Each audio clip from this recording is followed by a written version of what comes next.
Going on, people? This is your boy Say One History, and you are watching The Male Perspective. I got a very special guest on the line with me today, coming all the way from Nigeria here.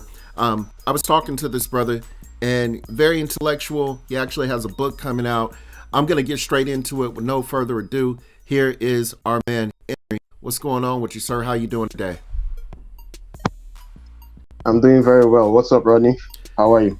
I'm good, man. I'm good. And, we obviously have been talking, before the show actually aired. And, we were talking about a few things that were actually going on in Nigeria right now, which I think is kind of crazy. But just we're going to definitely get into the male perspective of things to say. But just some of the things that are going on within these governments around the world, including America, is actually it's crazy. Did you want to speak on that? Because a lot of people, obviously in America, don't know what the hell is going on over in Nigeria at all. So if you want to speak to that a little bit, I'd be more than happy to give you the floor, my brother. Well, Nigeria right now, it's crazy to say the least. The federal government came up with this concept of redesigning the naira notes, and they said they wanted to, the official line was they wanted to make it difficult for ransom payments to be paid to kidnappers and terrorists and all whatnot. But the situation of things right now is, even when you have money in the bank, you can't easily access cash for your day-to-day. The tragedy and the irony is that you go to a bank. Okay, I gotta interject a little bit. Let's go back to what you were telling me, how this all started, because they don't even they don't even know how it started, and I think that's interesting, and just to kind of give them, the beginning of how this all took place with the government and stuff too, and how it unfortunately resembles a lot that's going on in America too. But I'm sorry, I didn't mean to cut you off, brother. Let's go ahead and give you the floor again. That's fine. Okay, I just wanted to give the official narrative, but we have elections this month, a presidential election to be specific, and it is believed that a couple of politicians already have billions in cash stashed in houses, warehouses, as the case may be, which are used by votes. So, in order to mitigate this, the naira has to be redesigned and an instruction given for everyone to come deposit their old notes in exchange for the new ones. Now, a deadline was stated, which had to be extended by 10 days. The idea is everybody, young or old, bring in your old note and then take new notes in exchange. However, people are rushing to deposit their old notes so it doesn't cease to become legal tender. On the reverse side, the new notes are not available for people to withdraw. Now, the funny thing is, the CBN, the central bank here in Nigeria, claims they've given out money to the local banks to be able to give cash to customers. However, when you go to a bank, they tell you they don't have cash. But strangely, your MasterCard, you could withdraw cash on the streets, but you can't get cash at the bank. Well, so a lot of people are no, hold on. You can get, but there's also a serious fuel scarcity at the moment. So the cost of transportation has gone up, the cost of production has gone up, the cost of living has gone up. Everything is just crazy at the moment. So you go to a filling station, they tell you they don't have fuel. But you can buy fuel on the streets from someone who is selling it in a. So the question is, the people with the POS machines, where did they get the cash from? The people with the kegs of petrol and the filling station are not selling fuel, where did they get the fuel from? You understand? Enlighten us, brother. Where are they getting it from? At least, where do you think that they're getting it from? Not all, what some of these filling stations do is they tell you they don't have petrol, and then at night, in the dead of night or very early in the morning, they sell to these guys who buy in kegs and jerry cans at inflated prices. So those guys, in order to make a profit, will now have to cap on that already inflated price which they bought in the dead of night to sell to the common man on the street. Gotcha. And very large extent, the same thing goes for banks. You could be in a bank, you'll be standing for 3 hours to use the ATM machine. There's no cash, remember? And then some guy comes in with a Range Rover and a military escort, a private individual, not a government official. He walks into the bank and you see that person come out with wads of cash. Wow. The same bank that tells you there's no cash, a civilian like you, but a big man in the Nigerian right. way of saying it, would come over there and get all the money he wants and then drive off. So it's been so frustrating that in a place like Benin City, I saw a video on Facebook. I think they set the central bank over there on fire. People go with sledgehammers. Did you just say they set it on fire? Yeah, they did. One of the CBN branch in Edo State, Nigeria, they set it on fire. Then some people here in different parts of the country, out of frustration, will go to the ATM machine with a freaking sledgehammer, bust it open in a desperate effort to get cash. So, for whatever reason, whether the official line of the government is true, whether they are doing it to be able to weaken political opponents who they feel have enough money to buy votes, whatever the case, I just hope this election comes and goes so life can return to normal. It's crazy. It's completely crazy. You could have money in the bank and still have to trek to work. It's so interesting, Emery. What this reminds me of is when the legal tender in America actually start taking off the gold security standard on the dollar bill in America. Yeah, I remember. I saw the documentaries. I read about it, so I know. But what? Yeah, I don't know if it was Richard Nixon. It may go back further than that. I'm not for sure, so I don't want to start quoting dates and stuff because I'm not really good at that. The U.S. government was printing and spending more money than they had in gold during the Vietnam War, and the world took notice because they knew how much gold each country had deposited with the U.S. and they knew they were printing too much money in the Vietnam War. Now, so here's when the thing countries like maybe France, here's the thing that you may or may not know. In that time, people actually had gold, physical gold in their homes. Yes. And the government asked them to bring them to. Yes, bring your gold. You're not allowed to own gold anymore. Bring in your gold, and you'll be paid a certain amount in dollars in exchange for an ounce of gold. I know what happened. Yeah, that's what happened. Yes. Look, right. Man. Look, they either get you in the past or they get you in the future. Either way, they try to get you. That's it. Yeah. I don't know why governments are obsessed with how do I put it? Obsessed with totalitarian control, even when they claim to be democratic. Well, that's a great segue, and I think they're really interested in control because when they have control of the people, they have the ability to. I mean, what is it that they want to eventually control? They want to control the population. They want to control the money. And they want to control the food. I think, and the resources, of course. I should just say resources. So with that being said, if you can divide a country or a people, the woman and the man, and not, have them at odds with each other, because let's keep it real. They don't want, us to populate. You may have a different perspective on that, but I personally feel that they don't want us to populate. God is, You're very correct. You're very correct. And if you would allow me to interject a bit, you see, someone would tell you that polygamy, for instance, is something very primitive that maybe is practiced in Africa, is practiced in, what is it called? The Arab world, as the case may be. Right. And then in a place like the United States, they'll tell you, oh, America is so advanced, they'll never allow by law anything called polygamy.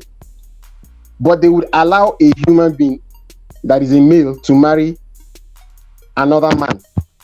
A union that can't produce a child. So you can allow a woman marry a woman, what I heard people are marrying their pets. No way. So I've heard about it in some, maybe not in the US, but I've seen it online. That's so crazy. People will spend billions of dollars lobbying for what they call the gay agenda and the rest of them. But anything that can bring in children into this world is a taboo. Divorce has been incentivized for women in the US so much so that a woman knows that even in the absence of infidelity or domestic violence, if she divorces you, even when she was caught screwing the pool guy, she can go with 50% of everything you've saved in your life. Yeah. And I so think so you see, so if you incentivize marriage and financial benefits for divorce, what makes you think people won't cash out on that incentive? Oh, they're definitely going to cash out on it. I mean, good. It's a benefit. It's no longer a case of yes, it's a benefit. 8 times out of 10, women are the ones filing divorce. Yeah, 75 to 80% of the time, and it's even higher when it actually comes to educated women. Yes, I was about to say that. Actually, I was about to say that. I didn't mean to take your thunder, brother. No, it's fine. It's fine. The thing is, I naturally, my father before me is an author. He'll be 87 this year. He had written a couple of books on himself, so I took after him. I published 2 books in 2020. The first was The Enemy of Mankind and the Power of Lies. It is a book that takes a socio-political and religious look at the world and where it is headed with respect to the actions of a small group of extremely dangerous and ambitious people. It has about 10 chapters. And then I wrote another one in the same year titled Defeating Suicide. I chose to write that book because I was tired of young people taking their lives here in Nigeria and other parts of the world. That's happening. People jumping off the bridge, drinking poison. Yes, people jumping off the bridge, drinking poison. So I wanted them to know that regardless of what phase of their life they're going through, they're a gift to this world. And life is like a book with many chapters. You may be going through an unpleasant one now. It doesn't mean things can change for the better in subsequent phases of your life. So I talked about a guy named Aaron Ralston. He's a canyoneering guy in the US who fell into a cavern and got pinned down by a bone for 5 days. He had to actually break the bone and cut his arm off. Jesus. And then with that injury, he hiked himself back to safety. So I narrated that story in a chapter. You were designed to survive, which means even in dire situations like that, if you have the faith, you can still survive, you can still live. So these books are available on Amazon and a couple of other platforms as well. But the real book I really want to talk about. Yeah, you wanted to say something? No, go ahead, brother. You just were about to say what I was about to say. Go ahead. Yeah, so the real book I really want to discuss with you and anyone seeing this is a book I titled Articles on the Mad Modern Woman. Yeah, you heard that. I said Mad Modern Woman.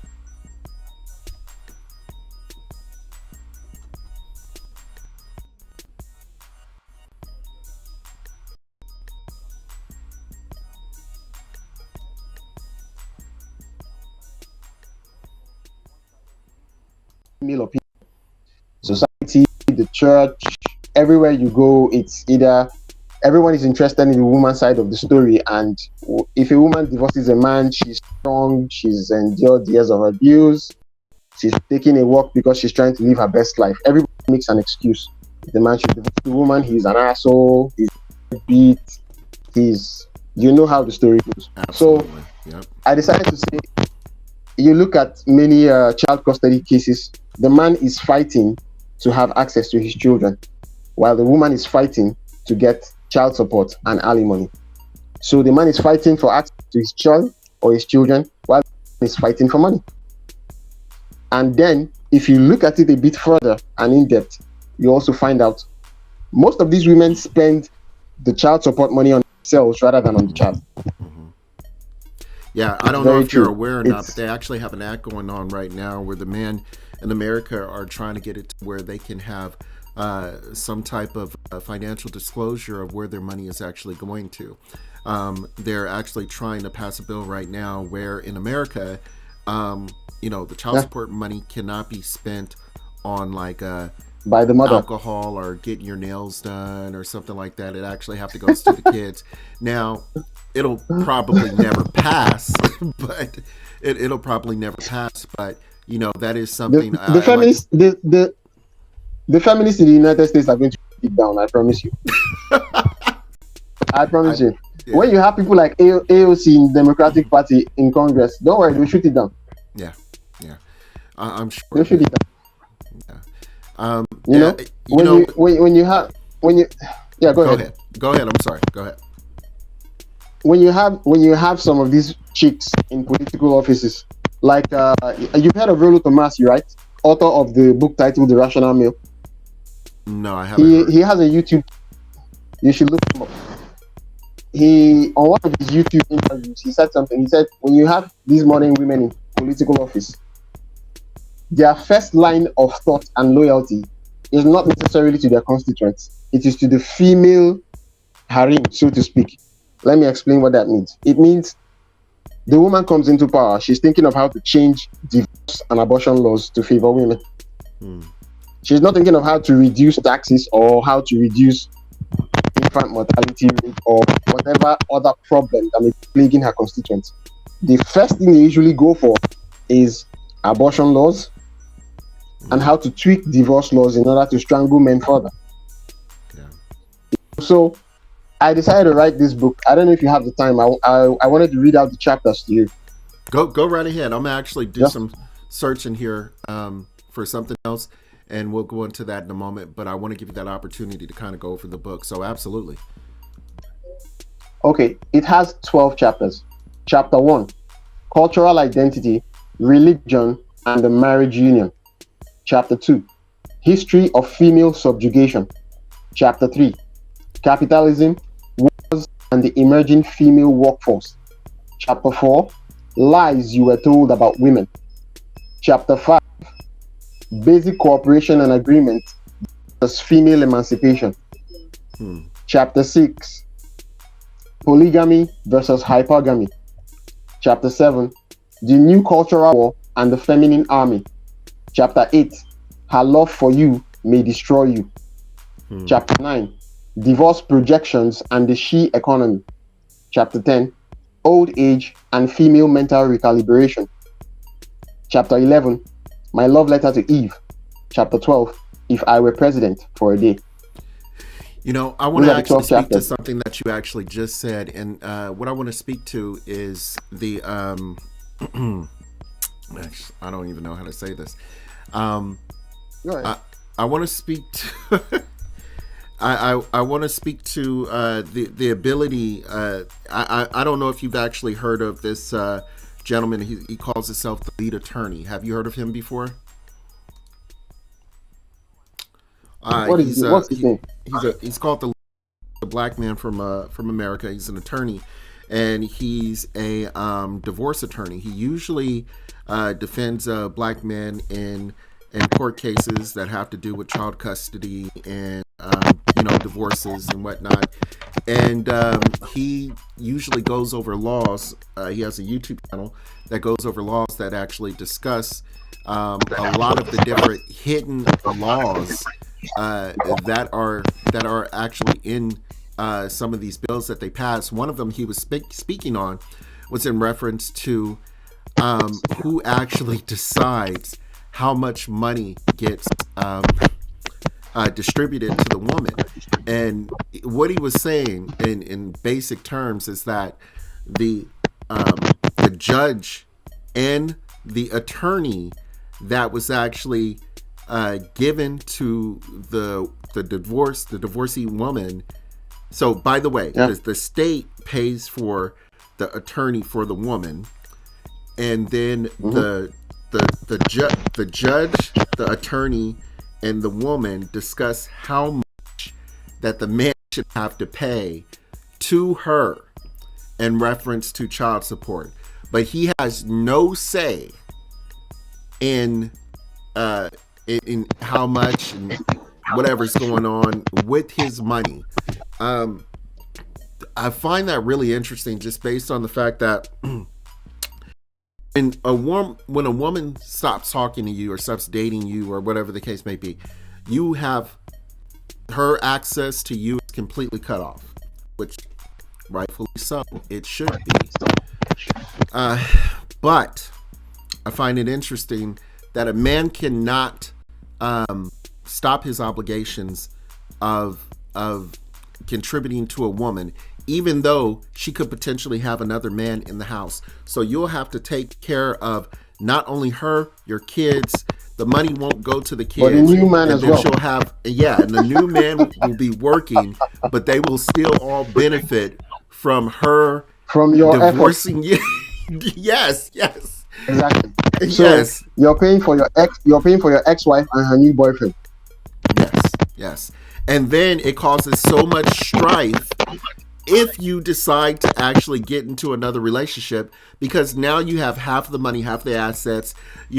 I'm pretty sure you're going through emotional distress now, and you're trying to move on with your life and go, be with another woman.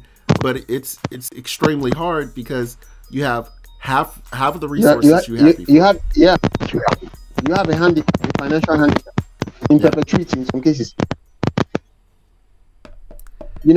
I was discussing with someone. They were talking about this gender equality thing. I talked about it in a portion of mine. I was like, when a child is born, can you hear me? Yeah, I can hear you just fine. Okay. Now, a child is born, whether male or female, you're a citizen of a country, right? Mm-hmm. Which means you are conferred with the benefits of citizenship. You have access to an education, you can vote and be voted for. You have access to the justice system, you can sue in the event you feel you're violated. There is nothing the state denies you on the basis of your gender. If I'm as a man and if there's a woman beside me, we're both Nigerian citizens, the bank isn't going to say they're going to give me a loan because I'm a man, and they're not going to give her because she's a woman. If we both qualify and meet the terms for that financial investment, we get it. So we are equal before the law. We are equal before economic opportunities. We have equal access to political representation. In other words, we can vote and be voted. So by virtue of being citizens, we are equal before the law. Right. Is this correct? That is correct. Good. Yeah. Now, in the midst of this equality, I, as a man, in the event of an extreme capacity, such as sinking Titanic, having limited number of lifeboats, men will be kept in the burner, while women and children will be given priority first. Yet, we are still equal before the law. In the case of the Titanic, did you know that the engineers, willingly, the male engineers, decided to stay back in the ship to keep the lights on and the generators running? No. Your phone kind of cut off there for a second. I think we may have lost him. Let's hold off for a second because we were cooking for a minute. Actually doing that, while we're getting him in, I wanted to go ahead and play this clip. This is actually coming from the lead attorney, and it's kind of something to what we were speaking in reference to. So I'm gonna go ahead and check. There we go. Let's get into it. Here's the point that I wanted to make. The judge is like, wait a minute. So you haven't been allowed to see your kid in 3 months? Who knows why that's important? This is an advanced question, so I'm not going to expect an answer, but I'm going to let you guys think about it for 5 seconds. Who knows why this question is so important that the judge is asking? The judge just wants to clarify that you have not seen your child in 3 months. What's the judge getting at? Anybody know what the judge is getting at? Kettle Black is saying alienation. Yeah, the judge sees some alienation. That's not it. Marriage causes divorces. He's not used to looking after the kid. I mean, that's it. That's it. But here's the point. I didn't ask the question.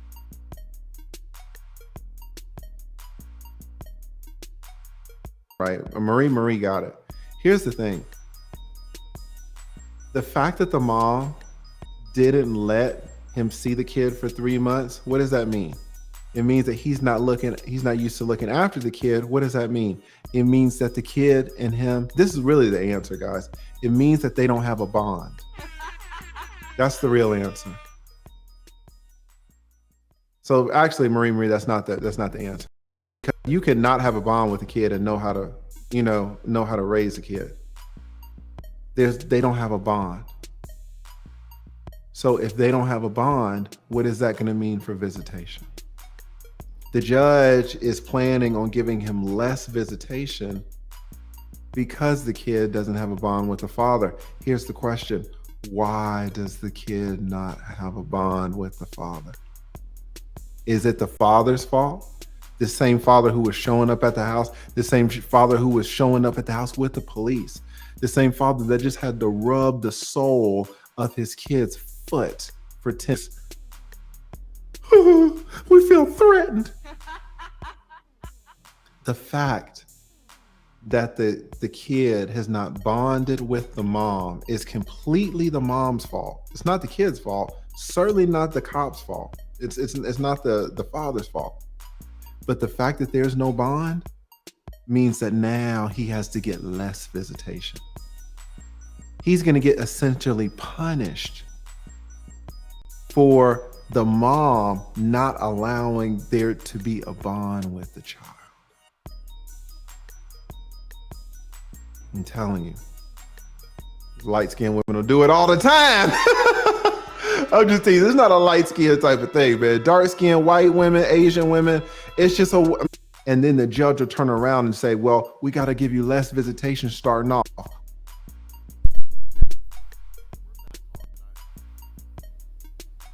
We are back on, and I want to speak to that just for a moment here. I don't know if you were able to actually check out a portion of that, Emery.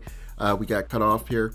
But what he's essentially saying is when the mother and the father are going through their divorce, they're going through their breakup, this woman in particular actually prevented her ex-husband from seeing the kids for a total of 3 months here. So in court, in law, what they do is they try to see if the father or the mother or whoever is asking for custody or partial custody, if they have a bond with the kid. Now, a bond particularly takes over about 3 months or more for you to create that bond with the kid. This baby is a newborn baby. So because the mother took the baby, ran out of the state with the baby, he doesn't have a bond and he essentially gets penalized. You can't make this shit up. You can't make this shit up. So he essentially he gets penalized for it. Okay, so now she gets his money. Now he doesn't have custody of his kids. He's a police officer, by the way. I think this dude is a police officer. So it just goes to show you that it doesn't matter what your standing is, what your job status you have, or what your standing is. It doesn't matter. Exactly. It doesn't matter at all. So I'm going to play a little bit of this a little bit more, and we're going to go into it again because I'm sure Emery has something to say in reference to this. So let's play a little bit more and let's get into it. Why, Judge? Because there's no bond. It's not my fault that there's no bond. It is not your fault that there's no bond. That's not your fault, sir. But I'm here to serve the best interest of the child. Does the mom get punished for blocking my bond with her? I'm here to serve the best interest of the child. So sit down. Stop the cap. Every mother in this country can block a bond with the father and there will be no punishment. Yeah, especially when the child is young. Who thinks this lady's going to get punished for blocking the bond? Here, let's do this. Is the system fair? I don't know. It could be, lead attorney. I'm looking at what did that fucker tell me? I'm looking at the stats. The lead attorney. I see numbers.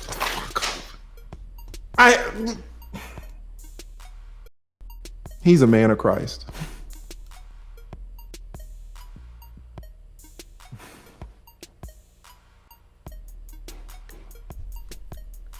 time that he came with the police and he got to spend a few minutes with Chase. Yeah. Miss Castaigne, you're under oath. I need to ask you, did you do anything in the last 90 days to prohibit Mr. Koss from spending time with Chase? I just asked my Oh my God! I mean, right there, an attorney, the judge is right there, right there, right. I'm in Lee, danger. you know, a couple of us saw you walking on the yard, and you were walking with that white girl. Like, did you have sex with that white girl? Goddamn. I did. Well, it would just.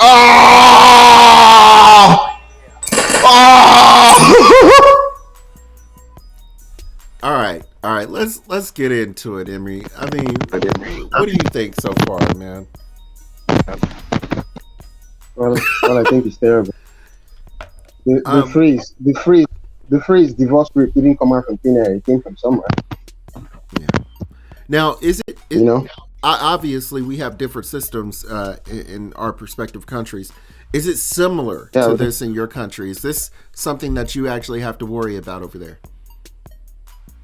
Well, not necessarily. You see, marriage in Africa, for me, it's still a very, I'll say it's dicey, and I use that word for a specific reason. You see, we were colonized, as you know, but this is one native law and custom. Before the Christians or the colonialists came, this was the only form of marriage they had. You want to get picked to the lady, she agrees, you see her parents, you're given a list, which is a list of items for you to procure and bring to demonstrate that you have the capacity to take care of their daughter as your wife. It could be chickens, it could be goats, a couple of other things. You buy it, you present it, and then you pay a dowry. The dowry is not that you're using to buy another human being. No. The dowry is a token, a symbol to show that you have financial capacity to look after this woman as your wife. In some cultures, a dowry is as small as 1 naira. A 1 naira coin. My cousin got married in 2006, I think. Yeah, her dowry was 1 naira. They told the husband to go and bring a 1 naira coin. It was difficult to get, but he did get it, and they got married. But the way things are now, with churches sprouting and spreading everywhere, you marry the woman, you pay her dowry, which is the natural form of marriage for an African, and then you go ahead to marry the woman in church. They call it church marriage. And then you go ahead and then marry her in court. So you're marrying this in church. I didn't marry her in court. She's my wife. We have two children. Be married for 7 years. So normally, in the event of a divorce, there are a couple of that take place.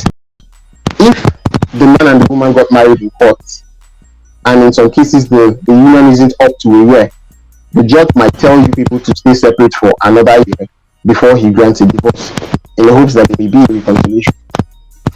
Or if it is a case of domestic violence in which there's a potential threat to life, then they might annul the marriage immediately.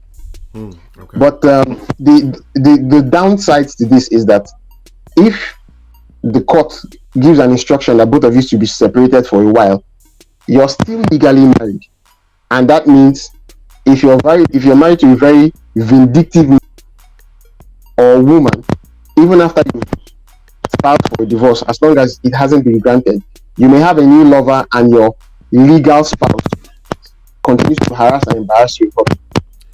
I gotta interject on this because there's so many things that I want to speak to. First off, I kind of want to get back to what you were saying in regards to a token of showing that you're able to basically finance this lifestyle and this family here. We had something like that. It's funny how you have the originator, and then you have America, which is the carbon copy. And back in the 50s and the 60s, I remember we tried to keep the tradition alive even in the early 90s and in late 80s here, where the woman would have to take even just the gentleman that she was interested in to her father, and her father would vet the man to see if he was a man of value, to see if he was a man of quality. And even if you didn't have a father in your life, like most children these days do, you would take that man to an uncle, you would take that man to an elder, an elderly male in your family, and they would vet him. Not only would they vet him, but they would actually want to get in contact with that young man's parents as well, and have conversations to see who he was, to see what kind of background he came from, to see what kind of education he had, to find out what his value systems are, how his parents raised him.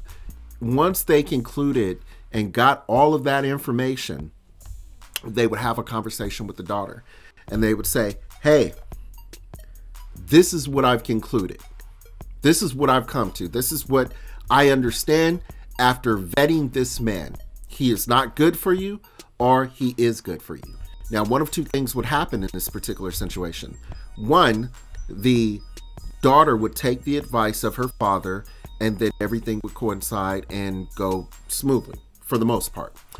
If she did not take the father's advice, that woman would then have to leave his home. Once she left his home, she would go and be left to her own devices, because at that point, the father has not given his daughter away. He has not consented. So he's not going to keep you in the house like most women think. He's not going to prevent you from doing what you want to do, but he's not going to give his blessing, meaning there's going to be consequences to your actions. So if you don't want to take my advice, if you don't want to consider the investment and the time I put in to actually vet this man, if you don't want to go with the best interest that I actually have for you, there's consequences to your actions. And that means that if you believe in this man so much, if you believe in him so much over me, I'm going to leave you to your devices, and I'm going to let you go ahead and see if he's a good provider and protector for you and your kids. And we can kind of see where that's gotten us, at least in America, because women don't have men vet their significant other. Intended mate. Correct. I wanted to say something earlier before you interjected. You see, whoever defines marriage in a country and whoever dictates the content of the academic curriculum is the de facto ruler of that community or country. Let me explain what I mean. India, like Nigeria, was colonized, and the British government at some point said that only a Christian marriage would be recognized by law under their leadership. That decree, if it had gone through successfully, automatically means all Hindu and Muslim marriages are null and void. It was Mahatma Gandhi who stood up to this. Yeah, it was Mahatma Gandhi who stood up to this spectacular form of madness, to the point that the British had to abandon that idea. Marriage is older than the church. What is the name of the pastor or the priest that wedded Abraham and Sarah? Who is the priest that joined Lot or Solomon to his wives? Christianity is 2000 years old. Marriage has been around since the Garden of Eden. So Christianity cannot say it has the exclusive right to define or determine what marriage is. This is one of the major problems in Africa and in Nigeria, to be specific. Marriages are beginning to collapse. Marriages fail. I gotta cut you off there. I gotta cut you off there, brother, because that's amazing to me for you to say that. Because we had this conversation a couple of days ago, and we were kind of joking about it. Yeah. And you asked me. Yes. Well, I asked you. I said, what would you say? The how the dating market looked in Nigeria, and I said, given 1 is the worst and 10 is the best, or 10 is the worst and 1 is the best, and you said it's probably at about a 6, and I joked and I said, I said America is probably at an 11. but it wasn't 11, really a yeah. joke. It wasn't a joke. It wasn't. Um, It wasn't a joke. No. and A also, lot of young men here are not married anymore. no. Look. I'll just say personally, and I'm not gonna speak in detail about my understanding and everything, but I have friends and family members that, have been divorced, who have gone through, breakups in relationships, and even I myself just recently, and it's not the scenario like the world view still in this time is that men are still causing the issue. The perspective on it is that men are still whatever hitting, or they're being a horrible man, or they're being spiteful and doing this, but that is not the case anymore. It is changed. I can tell you. I can tell you for a fact that I personally say the most social constant in society. Explain that. I'll explain it. Just let me learn. The social constant in human behavior is male behavior. Men have been very constant since the beginning of time. There's something I said in my book in one of the chapters, polygamy versus hypergamy. I was talking about a man's propensity to want to mate with more than one woman, and a woman's propensity to have a desire for the strongest, wealthiest, politically significant, and powerful male. Now, a woman would choose to share a wealthy, powerful man than to be in a monogamous relationship with an average earning man that is politically powerless or insignificant. These two things haven't changed. That I gotta say this too, by the way. That's fact, women. That's not conjecture.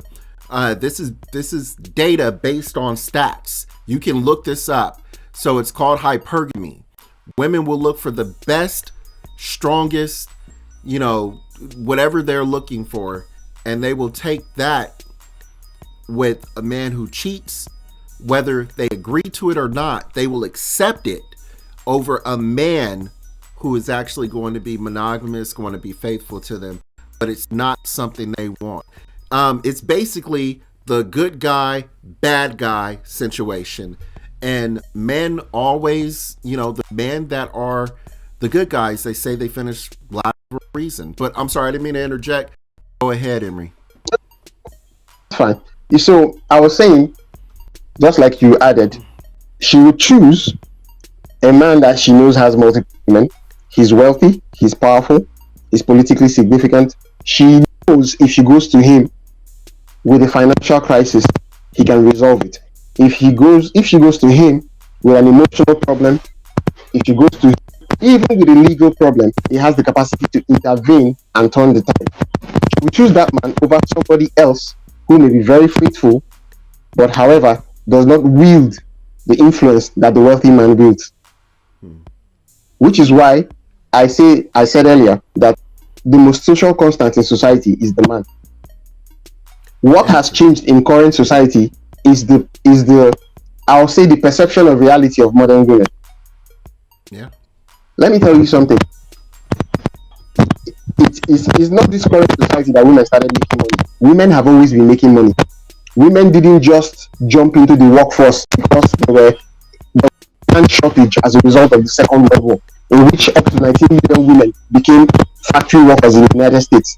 I don't know if you heard of the phrase Rosie the River. We can do it. If you Google it, you see it. A lot of women had to go into manufacturing to support America's wartime effort during the Second World War. Yeah. So some of them went back after they came back from the war and all of that, but that was like the crescendo, the beginning point where many women started, saying, okay, fine, let's get into the workforce. That's fine. Having a job gives you money. Money gives you the freedom to express yourself. It gives you the freedom to manage your time. It gives you the freedom to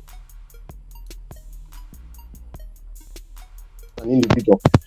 But money does not substitute the man's role to the woman in the family. Oh, don't say that, Emery. You're about to get in trouble. No, no, no.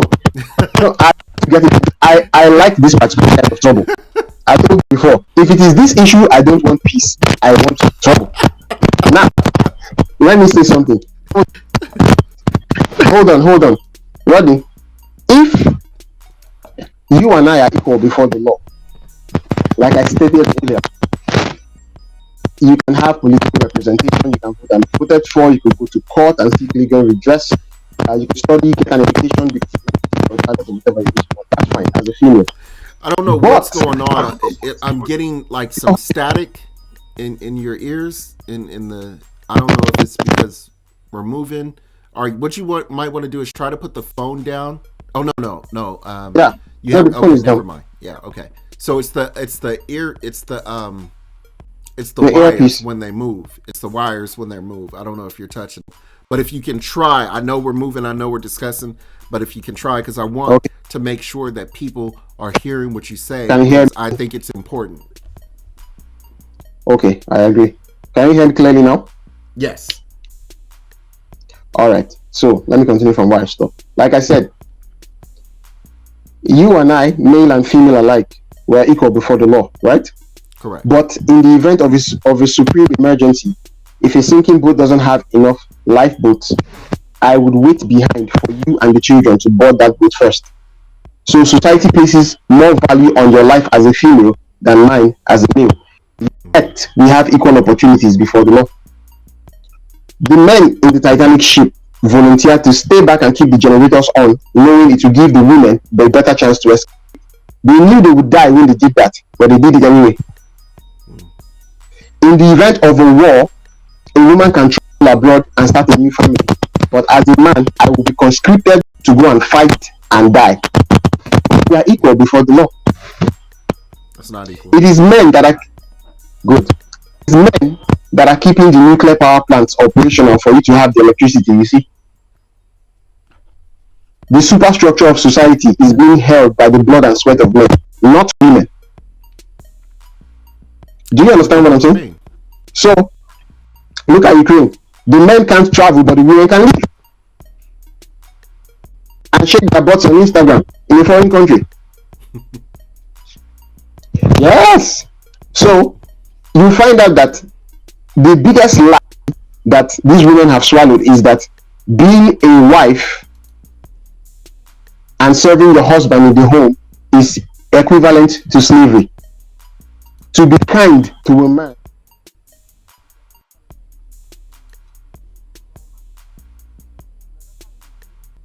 closed down her dating agency because of unrealistic expectations of her clients, majority of whom unfortunately were black women. Now, Shahrazad Ali, she's still alive and with us. She's successful as a businesswoman. She's successful as a wife.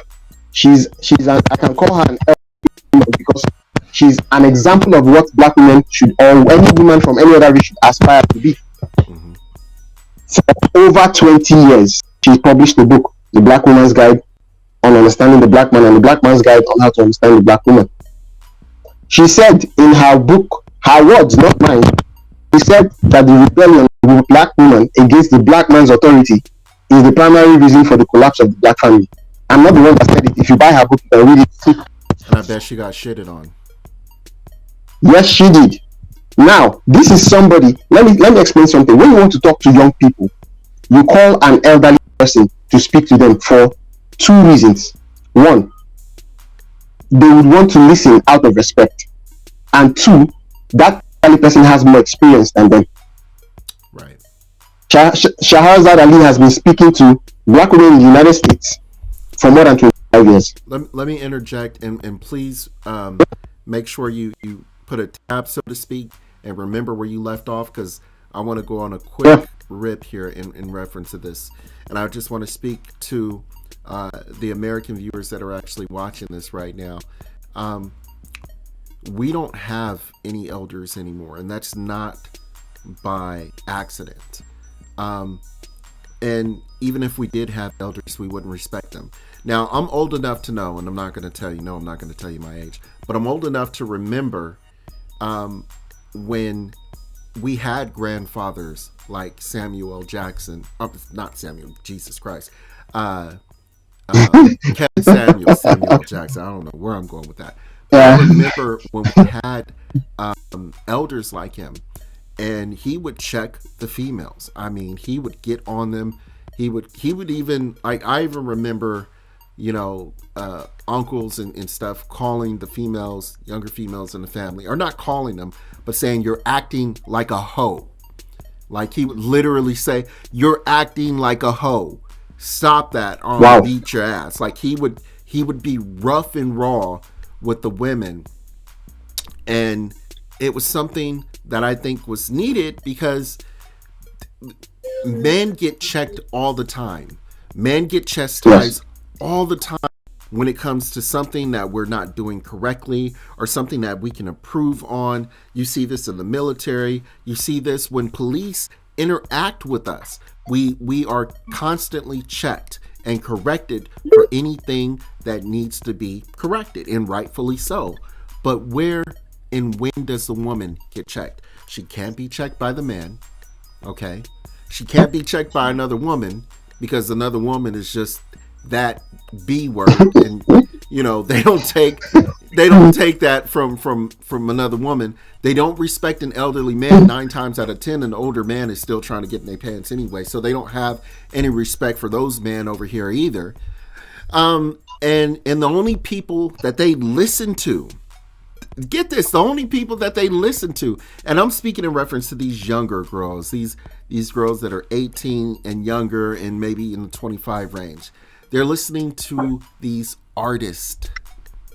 And the reason they're listening to these artists is because they can receive what they want to receive, and they don't have to worry about getting chastised by these people. Is the chastising. Have you ever looked at a woman before and somebody chastised her? Like, for example, this happens all the time on the show Fresh and Fit. If you look at Fresh and Fit, Fresh and Fit will tell a woman how it is. And if you haven't actually seen it, I advise you go on there. And every time you look at their face, you look at their face, they are just shocked that a man is having any kind of discussion and anything that they need to get right. And they're embarrassed. They're completely ashamed. They have no clue on how to deal with it whatsoever. It's like a deer in the headlights. You see it and you're just like, oh my God, this is juicy TV. But it's only juicy TV because they haven't figured out how to take constructive criticism. And I think that's what's going on in these relationships, or I should say lack of relationships, that we don't have in the Black community and abroad. It's just a situation where women have to kind of come out their shell. Men are not asking women to be slaves. We're not asking women to listen to us or listen to every bit of information and listen to everything we do and be submissive to us hand and foot. That's not what we're asking for. We're just asking for cooperation. That is truly and genuinely what we ask for.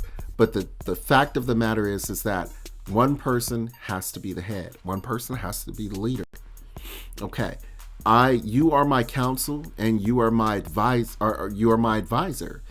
If I know that you give good counsel in this particular situation, 9 times out of 10, I'm going to take it. Okay? But at the end of the day, you chose me or whoever to be the leader. And if you don't, because you do have to allow the man to be the leader. You do have that, because if you don't allow the person to be the leader, then it creates chaos. Now I think we lost Emery, but we're going to get him back in. Why we are getting him back in, I'm going to play the rest of this lead attorney, and we're going to look at some of that court case because I found that very interesting, and we're going to get Emery back. So stay tuned and check this out.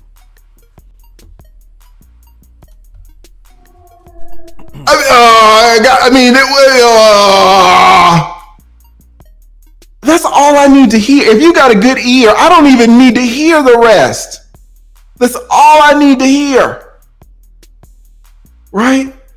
I mean, it's so telling, guys. I've handled this case like 1,000 times. I could hear it. Right? Be careful. All right. So during the 3 months since March until now, has Mr. Cost had any contact with Jace? No. Okay. Just that one time he came. And the one time that he came with the police and he got to spend a few minutes with Jace. Yeah. Miss Castaigne, you're under oath. I need to ask you, did you do anything? Did you hear what he said right there, too, guys? Did you hear what he said right before he asked the question? He's never said that. He only asked this. He only says this one time in the whole hearing. One time. What did he say? Did y'all hear what he said? He's let her lie all through this hearing, but he's got, for this question, he's let her lie. This is a cool judge. This judge is awesome. I'm going to start reviewing more. All this stuff is awesome. He's let her lie and lie and lie. He hasn't said a peep. But for this one question, he says, hey, I need to make this a little formal. This is a different question. So just, remember you're under oath. Shout out. Everybody got it. Everybody got it. You're under oath. And that's what started the right? Y'all heard it. Shout out, y'all got a good ear, man. I'm gonna train y'all up. Let's go back. Let's go. No. Okay. Just that one time he came. And the one time that he came with the police and he got to spend a few minutes with Jace. Yeah. Here we go. Miss Castaigne, you're under oath. I need to ask you, did you do anything in the last 90 days to prohibit Mr. spending time with Jace? I just asked my attorney what I should do.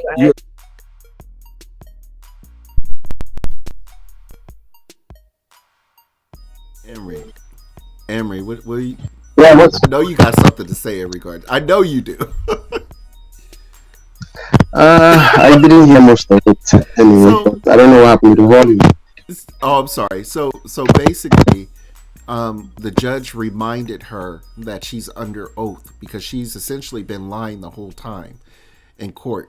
And we were getting to that part. Remember, I was telling you that she prevented him from being able to bond with the child. So because of that, he doesn't get custody.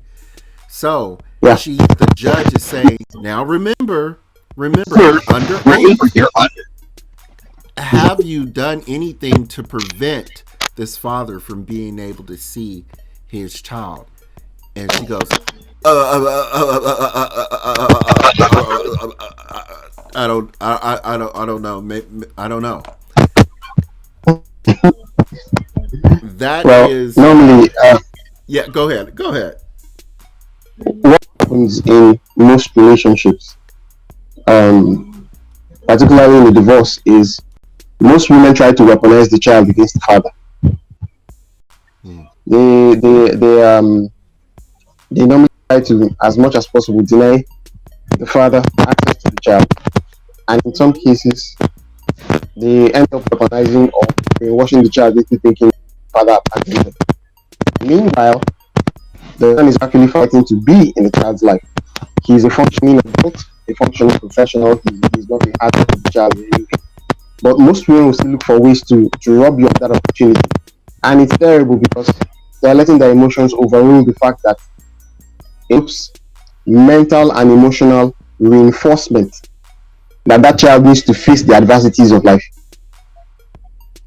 And again, I have to say that there's data. It's the father too, by the way, ladies. I'm sorry. Go ahead. Yes, the presence of a father in a child's life gives the child emotional fortitude and the force of conviction that boy or girl would need to face the adversities of life when they grow into a woman or a man.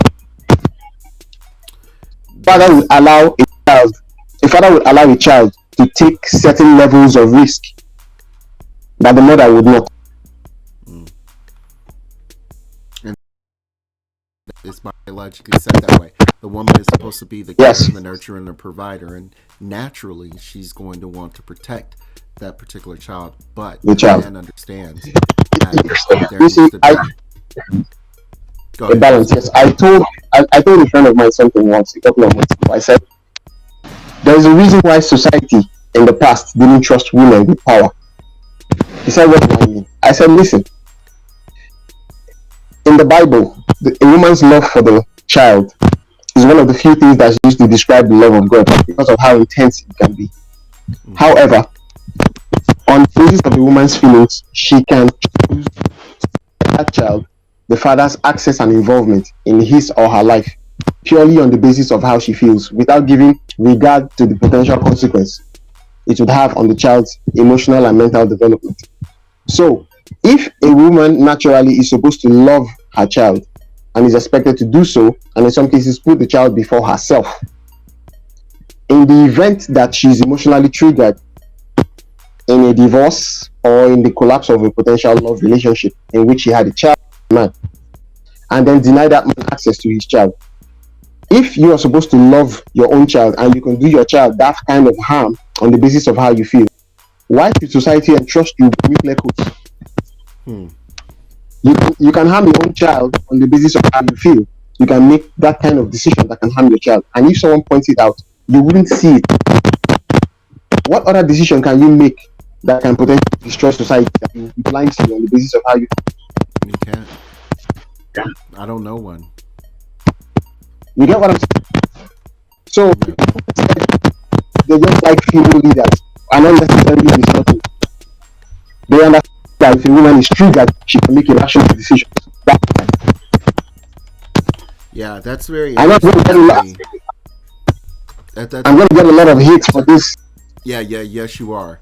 You're about to get a lot of hate, but but that's okay. We'll endure together. I'll tell you that much because I agree with what you're saying. It's very true, and you know, women. And let me say this: not all women, not all women, but a majority. And I have to say it is a majority feel this way. I'll tell you a situation that I had, and this is just a small perspective, no pun intended, a small male perspective of something that I personally went through and experienced just recently. I was actually talking to this young woman, and you know, things are progressing, and I started chatting with her over the phone, and you know, I said, and I told you this before. I told you this before, Emery. I said what if you had to rate yourself? I'm talking to the woman when I say this. I said if you had to rate yourself, what would your rating be as far as your femininity is concerned on a scale of 1 to 10? Emery, folks that are watching, when I tell you she spazzed out on me so hard, she immediately, I couldn't even see her. We weren't on video chat, but I can hear her snapping her neck back and forth as she was talking to me. It was that bad.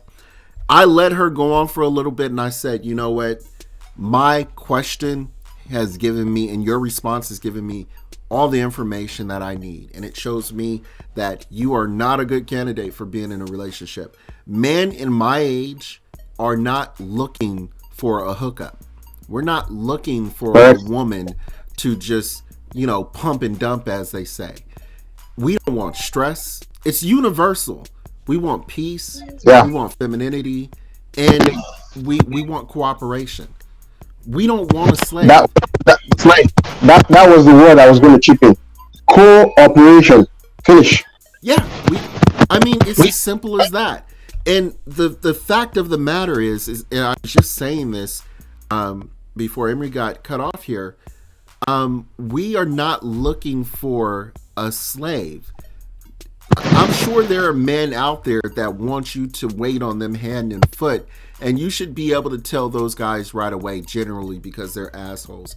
But for the majority of the scenario, men don't want slaves. We don't want you to do everything we tell you to do. we want you as good counsel, and if we recognize that you give good counsel in scenarios, 9 times out of 10 we're going to take that advice. But, and I have to say this, but you chose us to lead, and we ask you that you trust us if the decision we make is not the one or not the recommendation you gave us. Maybe we see something that you didn't see. You gave us that authority. You did. You chose us to lead you. That's why I say the biggest thing a woman can do is make sure when she's dating that she is making sure that this man is being judged properly. You at the time of getting to know each other, you women essentially have all the power. They have all the power because they get to see what this man is like. They get to make the decision whether or not they want to even give him power over their life or anything of that nature. But women don't take the time to vet anymore. They don't have fathers in their life or father figures they can go to, or that they would choose to even go to have men vet these other men for them, these potential candidates. And then you end up having sex with this person. And by the way, let me just say too, everything I'm saying, all this information, all this game I'm giving you is completely against my benefit, against Emery's benefit, against all men out there. Because if we want you to be better, we wouldn't be telling you this. This is game that we're giving you essentially, because it makes it very hard for those guys that just run those games on you and just want to pump and dump you. It makes it very hard when you know this information.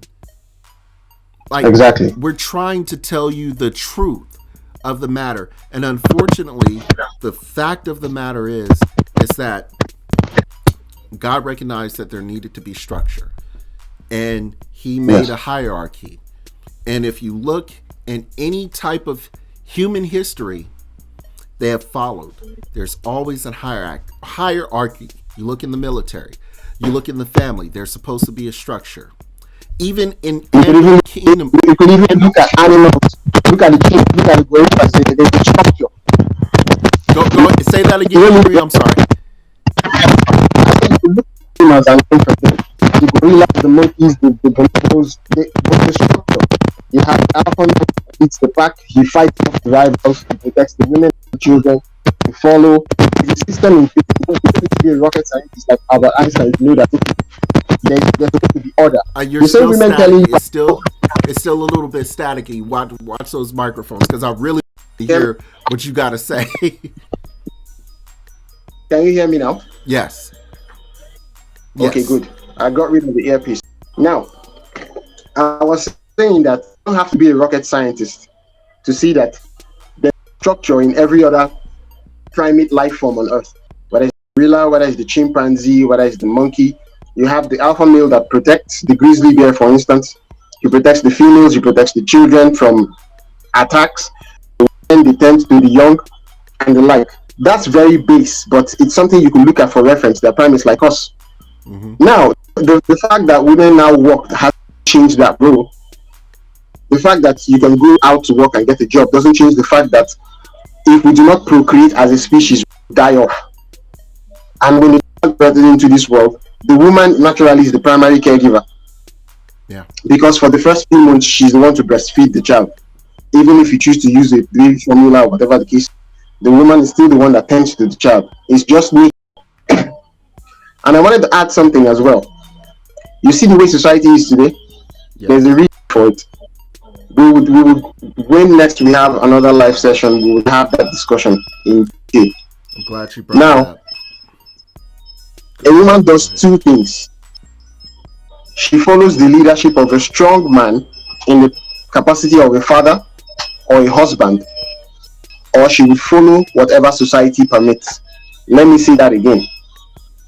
A woman will either follow the leadership of a strong man in the capacity of her father or her husband, or she will follow whatever society permits. In the absence of a father, she will follow whatever society permits. If society begins to frown upon sex before marriage, women will make efforts to keep their virginity. But if society allows women to sell their bodies on OnlyFans, then you have more girls subscribing to OnlyFans. Tell it. You get what I'm saying? Yes. So yes. you can understand very, very clearly that in the absence of a dominant male figure leading the family, the woman will go in the direction of whatever society permits. And 9 times out of 10, what society will provide is vice. And I gotta say this too. I have to say this. These are primal things that have been embedded in us, since the beginning of man, essentially. These are never going away. So regardless of how modern our culture gets or how modern our society gets, we still have these things embedded in us that we're never going to be able to get away from. And I'm glad you said that. You know why? Because society, regardless of how it tries to program people, does not change the default propensities of human nature, male and female alike. You understand? Yeah. It doesn't change. Human nature does not change. I'll give you a classic example. If I bring raw fish in front of you, you're not going to eat it until it is boiled, fried, or grilled. Why? Because you have the option to boil it, to fry it, or to grill it. Right. Do you understand? Yeah. But if I kept you in a room for 1 week without giving you food, and I gave you that raw fish, you would eat that raw fish. Yeah. You will eat it because if you don't, you will die. Your mind, your taste buds would adjust for you to eat that fish without throwing up, because your body knows without it you will die. It's a very, very extreme example, so to speak. However, it tells you that when human survival instincts kick in, they move in the direction of survival. You can't program the human being otherwise on the basis of cultural expectations or values. They tell me that, eating raw fish is raw. So if I'm starving, I shouldn't eat the fish and I should die instead. It doesn't work that way. The human being will go for what they feel is essential for their survival. Matter of fact, the human instinct is so strong that even if the person has a desire to die, it will be harder for that person to actually commit suicide by not eating the fish. It would be much harder for them to reject it, because the hunger in their body is telling them that they need to eat it. And so the survival instinct in us is so strong, is that we really don't have any say-so over it, I guess is what I'm trying to say. When it comes down to the nuts and the bolts of it, we don't have any say-so over that. We are made to react a certain way, and it is just what it is, unfortunately. What I think we should do is, we do have, according to it has 12 chapters. There are some excerpts we're going to discuss extensively, and what are the cultural differences with respect to what is discussed in the book, how it affects people here in the motherland, Nigeria, the African in general, and how it affects our brothers and sisters over there in the United States. How you see similar issues as to how it's described in the book. So it might involve me reading a portion of it. Definitely not now, because of course we've talked extensively on this live already. But subsequently, there's a lot to talk about. There's a particular chapter I wanted to read to you. The chapter I titled, "Her Love for You May Destroy You." On the next live we have, I'm going to read it out to hear the things that I wrote, which I have to say, because I know a lot of people are thinking in that direction, but they just haven't put it in words or fleshed it out. Right. I actually tested this online. I posted it on the Kevin Samuels group.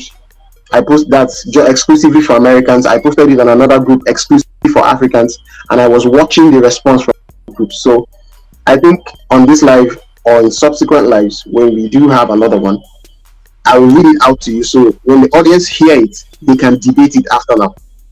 I think that would be very interesting. And also, we want to make sure that we actually let people know about the next show that's actually going to be coming up here. We'll go ahead and disclose it. It'll be in the Male's Perspective group. I'll go ahead and post it on my Facebook. I'm sure that Emery will go ahead and do the same here.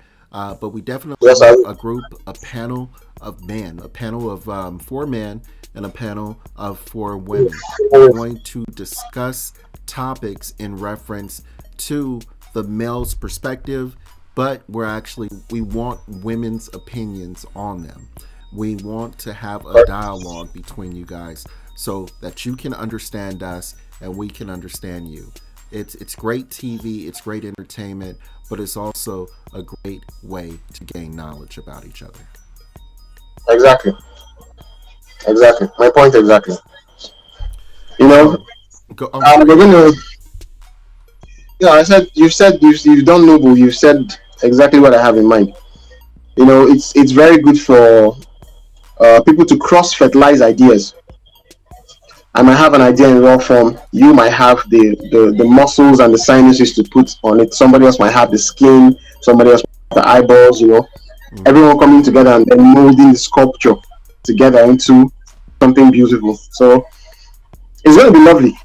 If we have 2 brothers from the US, 2 brothers from Nigeria, or maybe one from Nigeria, one from Kenya, one from Ghana. We have 4, 5 sisters, 2 from the US, 1 from Nigeria, maybe 1 from Cameroon or Kenya, and then we all come together and we talk about some of these issues. So it's not just an American perspective, and it's not just an African perspective. So it should be a balanced perspective between both regions. I love it. I love it. I'm getting goosebumps just thinking about it, and I'm not just saying that. I think that would be amazing to not only get a male and a woman's perspective, but to actually get a male and a woman's perspective from other sides of the world. And in time, we will get a Christian woman, we will get a Muslim woman. Yes. And we will get a Christian man and get a Muslim man, and then we discuss some issues on either marriage, on traditional marriage, cultural marriage, modern marriage, and what are the expectations of the man and the woman from a religious perspective, and then put it all together.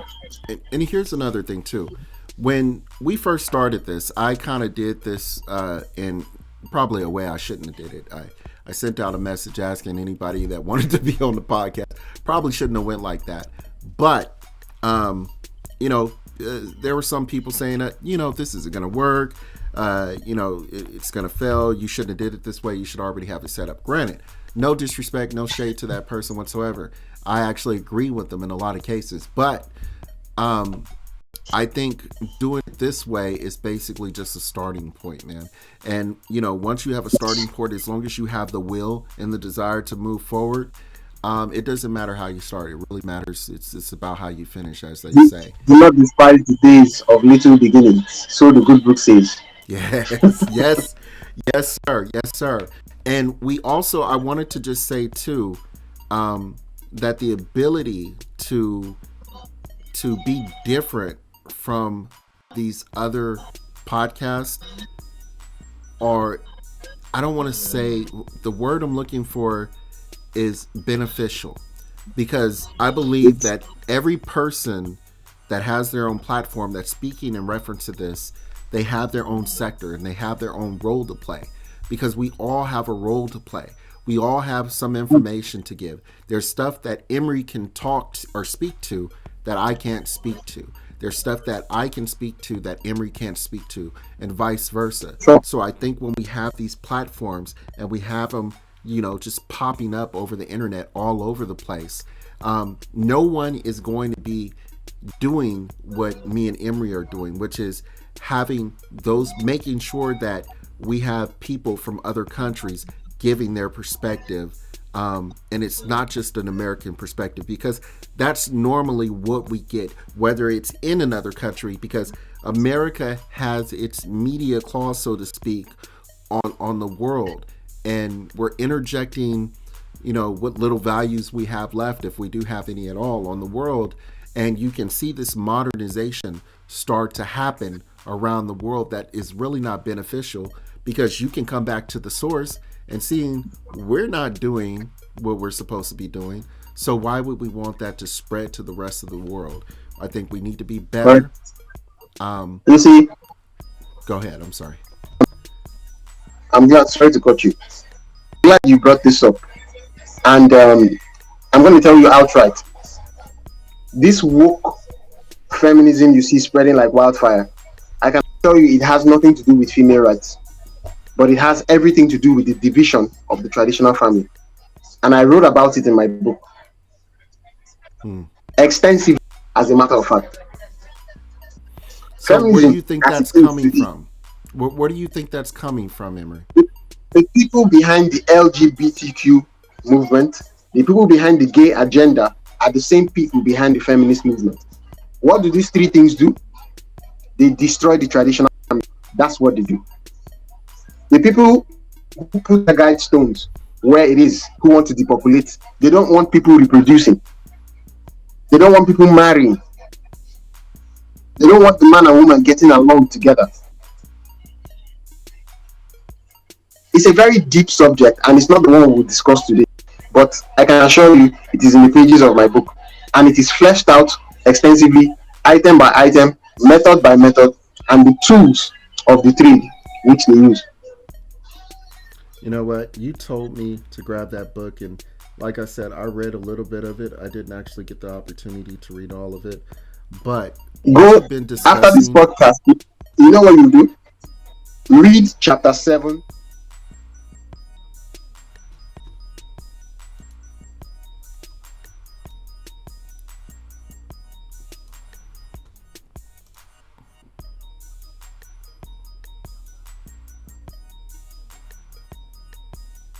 We'll definitely check it out, and I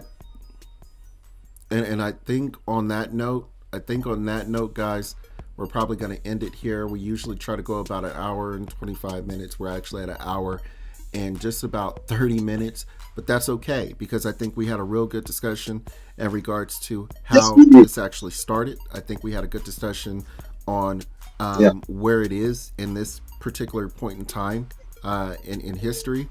And I think we, generally got to start into, how we can start fixing it and how we can start resolving these issues that we have. Because if we do nothing about it, if we sit here idly and let it continue to happen,